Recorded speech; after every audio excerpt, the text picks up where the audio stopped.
So we're clearly not at John Wayne anymore. we're not in a Piper. We're not in a clapped out Archer. We are in an Embraer Phenom 100E, and Derek here is going to be my Sherpa up the mountain of jet flying. To the top. We're going to go to the top today. This is straight to the top. This is so cool. We're going to summit Everest in one shot today. Actually, we will be higher than them. We'll be higher than Everest. So I'm sure Bill will tell you we're going out to Van Nuys. We're going to be climbing to 34 today. And it's actually quite a beautiful day actually here. Aspen, as Bill probably mentioned in some of his story, was probably not great. But here we are, you know, safety first, and you know, we're just trying to do the thing, so. It's not a flight to Aspen without actually landing at Rifle. Correct. As you plan for Aspen, land at Rifle. So, 17, contact number so go ahead and push the takeoff config button one time. Okay, and that's going to send on the... Okay. Takeoff okay, so that means that flaps are good, trims are good. Yep. The brakes aren't set. 3512, just for jet 17, 3512. No, that's no wonder why. There we go. Why is it so damn hot in here? Then we need like the flight directors on, right? And all that so stuff. what we want to do is just hit the right button. Okay. And then hit nav, because it's a nav departure. Okay. So what we'll do is I'll just exit this out real quick while you're doing that. Yep. Then we'll go show chart, departure, squat 4, yep, it's just RNAV, up to 16. We've got the visibility quarter mile, we got way more than that. Okay, and what was our top altitude was 16? 16 at first, yeah. Okay. Now, how often do you hand fly departures in this? All the time. All the time. So, right. you're coming up to the end here. We got flap set at 1. So just, you know, you feel the brakes. It doesn't take too much to get it, you know, get it stopped. You just do, that's what you do a little bit of it, just a little bit of stop. And then, you know, get a feel for see what it is. And then when you want to come to a complete stop, you just, you know, slowly do the normal thing. So. Denver Center, Phenom 500, Romeo Bravo, short of runway 26, number 1 for release. So yeah, it doesn't really give you too much turning. Right here, Tango, yeah, frequency. So we can go ahead and just stop here, short of the runway. 7 Bravo Golf, Denver approach, 100.7. It's obviously different, but it's intuitive to a degree. You can put the brake on again. 5156. So it's up to the right. Flatty arrival landing north. Up to the right, there we go. And then you can just let go of the brakes, you're good. And you know it's on right here, so. Is there a reason that you set that holding short? Yeah. Just as a safety, extra safety? I just, short of the runway I will never do it on the actual runway. Some guys do, I don't agree with it, because if it locks, you in essence are shutting down an airport. Who's ready at 26, get? Corrado. So we're going to take off. For runway 26, who's so ready? you'll feel like... So that's us, the rifle. Say again, sir? Who's ready to go at runway 26? This is 500 Romeo Bravo, short of 26, ready for after release.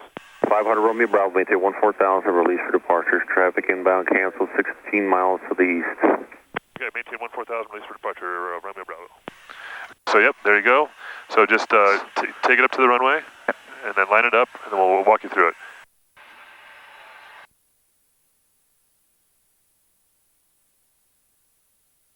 Traffic. I wasn't monitoring comm 2. Okay, it's all right. Okay, so. I say your position again, sir, for 7 Bravo Golf. Guard. Yeah, you're east, correct? East of the field, we're departing to the west off of 26. Yeah, I got you. I 2 Charlie Romeo, descend now, audible 230, then at your discretion, maintain 15,000, Eagle altimeter 3018. Okay, so, yeah, just get it lined up. It's a little more left rudder, and then straighten For out. some reason they're missing right now. It's a little weird there. Sure why, because of okay, so what you want to do is 5,500 overcast with visibility. Come up slowly. Let me call the tower. So hand on both, and then you can let go of the brakes. And just put it up to toga. Not all, just keep going, right there to the stop. So there's N1 ATR green. Yep. So just feet like normal off the brakes. Yep. So just keep that there until V1.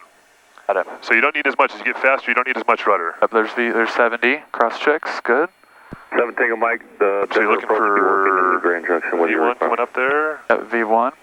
It's just going to be a nice, gentle rotation. Guys, 5156. Okay, there's V1, hands off the throttle, nice, gentle rotation.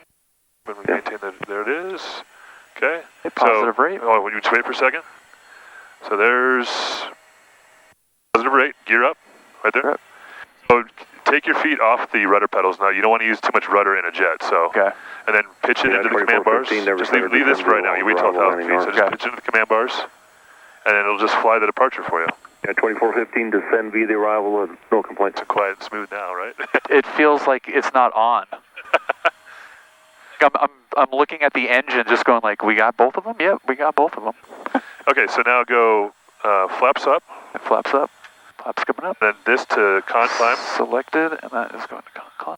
More. Charlie, Oh, wait, so you're there a little more, right there. And then once you get 1,500 feet, it'll sequence. And then go yaw damp. Flight level change, FLC. You gotta hit the button first. Okay. And then 180. Roll to 180. Now it's not, Autopilot is not on, right? But take your feet off the pedals, because you don't need any more yaw damp on. So now it's just sort of a weird feeling now because you don't have, so now just trim and keep it in the command bars. Got it, okay. And rifle traffic, Phenom 500 Romeo Bravo is departing to the west out of 7,000 last call, rifle. Have a good weekend, guys, and happy Thanksgiving.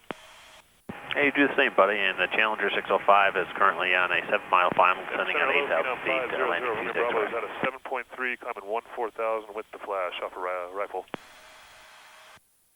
And 500 Romeo Bravo, Denver Center, the code should be 1461. Sorry, sir. But yeah, as it gets to the 180, you're just going to keep it in the command bars, and then now slowly turn to the left to the 236. Nice. Oh. There's a Romeo Bravo radar contact, clear to bug out of 13,000, maintain foot level 260. Alright, out of 13,000 to bug and 260 Romeo Bravo. 60 set. You want to climb, I usually climb 180 until I'm clear of terrain. Like, so we're still, Yeah, we're still in it, huh? So, and plus it gives you a good rate up, and then, say there's turbulence down low, especially like Vegas in the summertime, like I just climb at 180, and then we'll transition to 200 after that, once we clear all the terrain. Okay. It's probably hard to see on the GoPro, or impossible, but I am actually handling this plane. This is insane. Jesus. Pretty cool, huh? Oh, it's insane. This is beautiful. Coming out of 10, windshield and lights to taxi. Grizzly 50, Denver Center, Grand Junction, Altimeter 3. So you'll notice, like, it handles pretty, it's on spring, it's on, cables and pulleys, right? Just like any GA airplane with, Cessna Piper, whatever it is. But it's not super light like a Cessna would be like. It's still a little heavy. But this thing is just pretty simple. You just sort of keep it where it is. Just a couple of clicks of trim down or up, and because it doesn't have a stabilizer or a movable stab, it's fixed. So it just trims. So it's very pitch sensitive with the trim, unlike on a big jet where it'd be, you get sort of a slower pronounced movement with a swept wing. So. Right. Okay. Yeah, that nose down trim was like perfect. Like it just made it it lightened up big time. All right. So he said leaving 13, so I'll sequence it for you, just so you know. Actually, I'll just wait because you're still on the departure, and you can make the turn here in just a second. Rifle, Falcon. A common misconception is, I'm sure maybe you've talked about this on your stream, or rules and regulations as far as high altitude flying, stuff like that.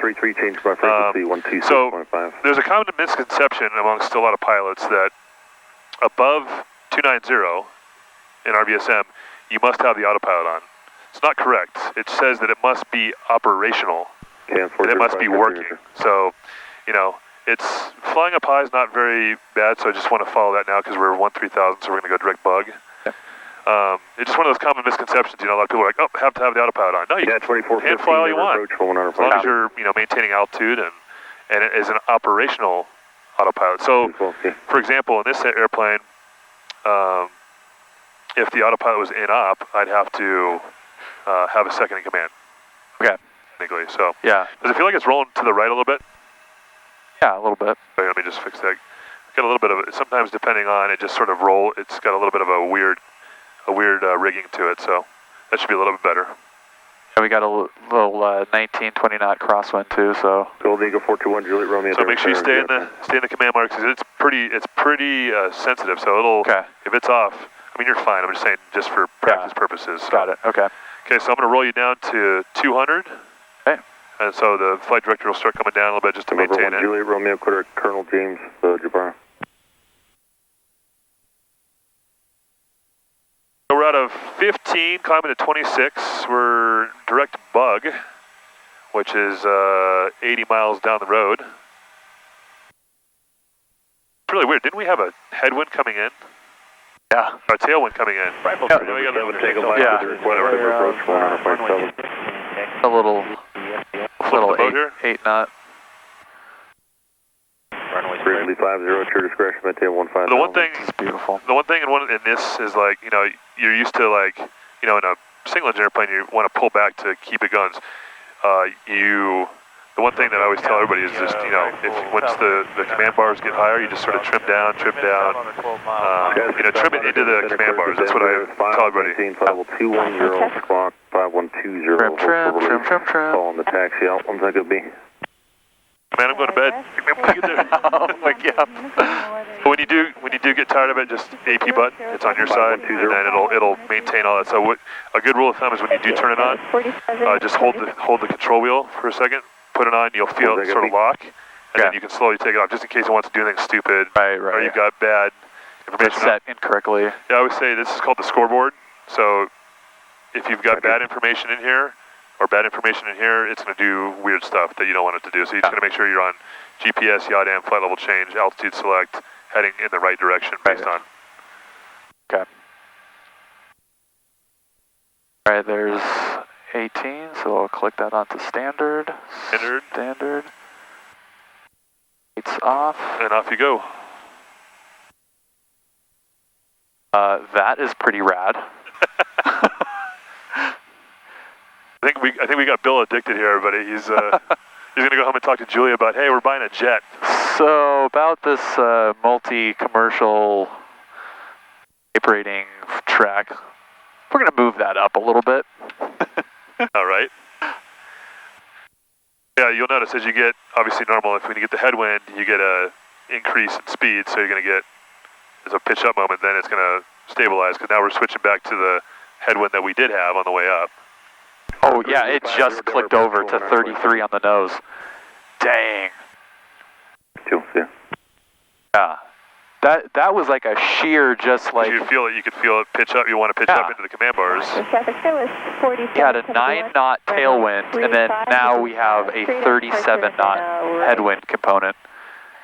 Hello. Hello. So Bill and I were talking about this earlier on the way up, so we've got a little bit of an interesting quandary here. So as we were departing out of Van Nuys earlier, we hit sort of a nice little shear level where the jet stream started to, you know, impact a little bit down low because the high pressure's coming in with the Santa Ana. So we've talked about it. We're going to go from 34 all the way down to about 20 before Vegas, just to get underneath the, you know, the jet stream, the big column of air. If Bill's talked about it before, I don't know if he has, but you know, just a big moving column of air, you know, that moves around the Earth from west to east and up and down, left and right, whatever way it does. You know, usually when you get into a area like we're going to be like just 30, 40 knots of wind, and it dies off to like nothing, and then it goes to 110. So when you get a big shear like that, it's a real rough ride. Just, you know, you're coming into a column of air. Just you know, it's a bunch of, it's like water. It's a fluid, right? So what we'll do is we'll get underneath it where the winds are lighter, just so we have a better ride. So we're not getting our ass kicked up here at 34, you know, hitting in the wind. So we got a little bit of it on the way up here, and it's definitely, if you can avoid it, if there's a way to do it that makes sense to avoid it. You can. I mean, I'm always been in the mindset that, you know, make it comfortable for everybody, even yourself. You know, there's really no point in pounding through turbulence if you don't need to. You know, you always want to find a better ride or a smoother column of air if you can. So I've been flying. Romeo Bravo, Denver Center 135.12. 3512, Romeo Bravo. Have a good day. Happy Thanksgiving. Or not. Denver Hello, Phenom 500, Romeo Bravo is 23.3, climbing 260. Phenom 500, Romeo Bravo, Denver Center, climb, maintain, fall 340. 340, Romeo Bravo, thanks. 40 set. 4. Should I can make it stop on 41? Ooh, because it doesn't go any higher. That doesn't go any higher. Had a captain one time at, so all the Embraers do that. Every single Embraer. Denver, good afternoon, 261 Charlie Hotel, flight level 4. I bet you I can stop it at 37. This is my line check. It was a check airman. I was doing Falcon my 299. He's like, I bet you I can make it stop at 37. He's like, how much you want to bet? I'm like, bullshit. Like, I bet you I can make it stop. Like, he's like, how much you want to bet? I'm like, oh, like 20 bucks. He's like, done. So he flips it and it stops at 37. I'm like, okay, thanks. I'm like, bro, how'd you do that shit? He's like, I'm just good. And so I started dicking with it. I'm like, you mother. Like, I got snaked on that one. It is like, you know, when you're used to twisting knobs on something, there's like a feel for like how much you got to twist it, and like on the way up, it is kind of like you have to hunt for it a little bit if you're not used to the rate. Roger, south of you there about 1 o'clock. Oh my God, that's so beautiful down there. 36 staying smooth, so hopefully it can go a bit south. Oh, this is not on autopilot, and it feels like it is. It feels like I'm not doing anything. Oh, because it's, I mean, it's very dynamically stable, right? You know, it's not like it's almost like a Cessna where, you know, if you let it do its thing, it would eventually come back. I mean, it's going to be more pronounced in the jet, but it's not a swept wing. It's got like a 1 degree sweep, so it's not really swept, but if you just let it go, 13285 Giant 37. it's going to roll right because I stopped putting enough roll trim in, but it'll just sit there and you have it all trimmed out. It's like any other airplane. Yeah, it's like, yeah, elevator trim is pretty much perfect. I'm I'm just kind of putting a little bit pressure on left down aileron. It's like, and just the weight of my hand. Center, expect at 526 to 400. That's a lot of time why. Here, this is the. I just have my hand resting right there, and that's it. It's pretty much trimmed on the flight director, like perfectly, and that's just from the weight of my hand. Nice and smooth, right? Super smooth.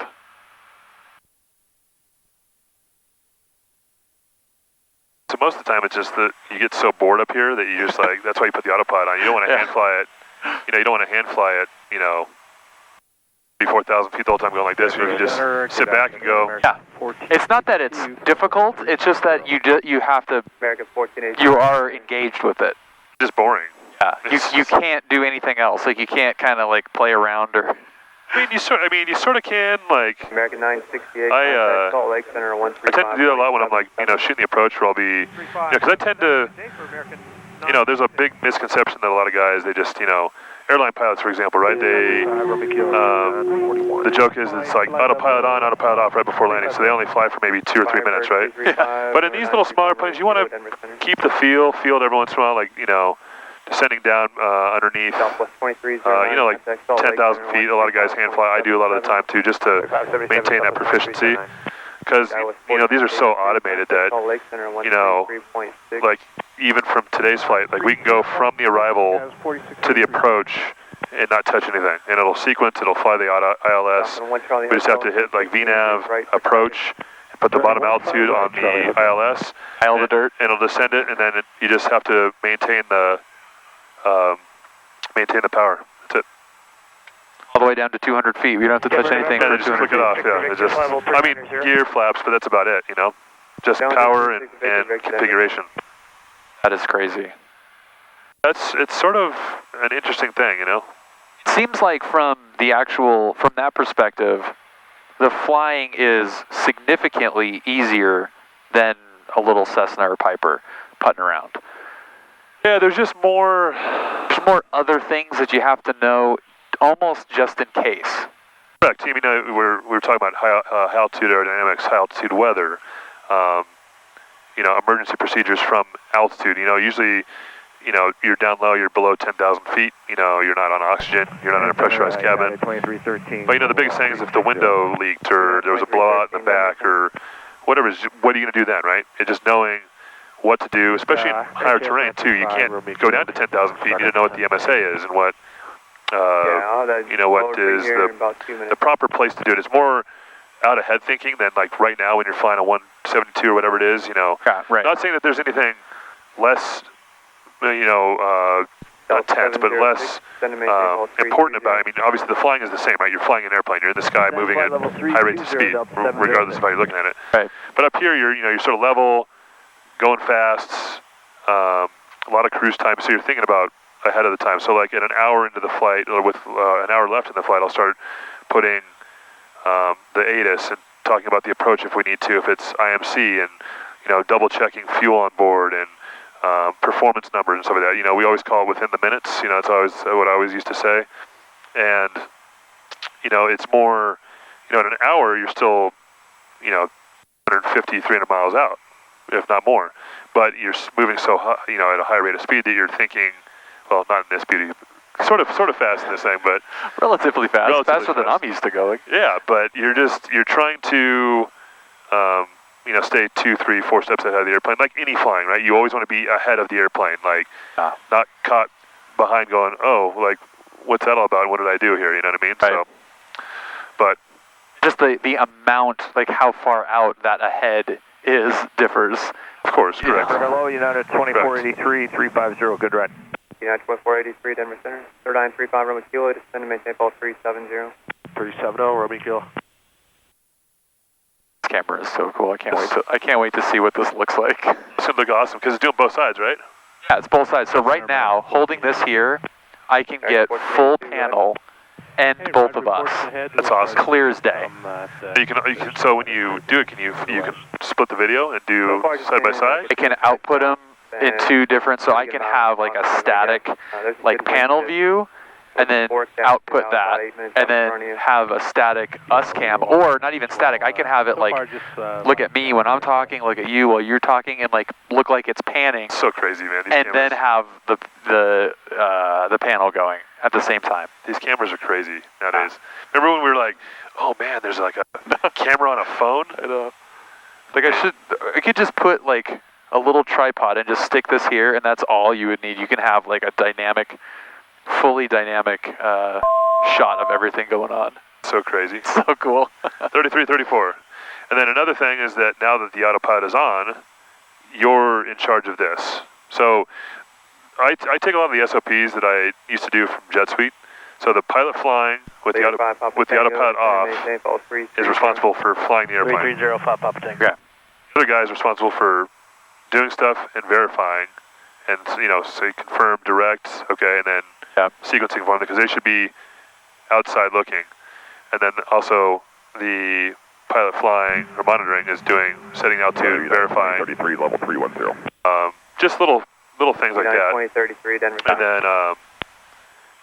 when the Autopilot's on, you know, if they say turn left heading so and so, vectors for traffic right, that's all on the pilot flying. That's just how I've always done it. That's how I've always. That makes sense. Yeah, just so there's no convoluted stuff. You don't not understand. You know who's doing what. You know. Right. 305 Denver So, Center. let's turn that up a little bit. It's gonna get cool up here since now we have no more air conditioning. We just have all the cold air that's up here. All right, so we've reached 34. We're accelerating out. So what you do here is you leave it here for now. Okay. You wait till it accelerates out to whatever it's going to give you. It's because it won't overspeed. This airplane will not go past MMO. It won't. In level flight, obviously. In level flight. Yeah.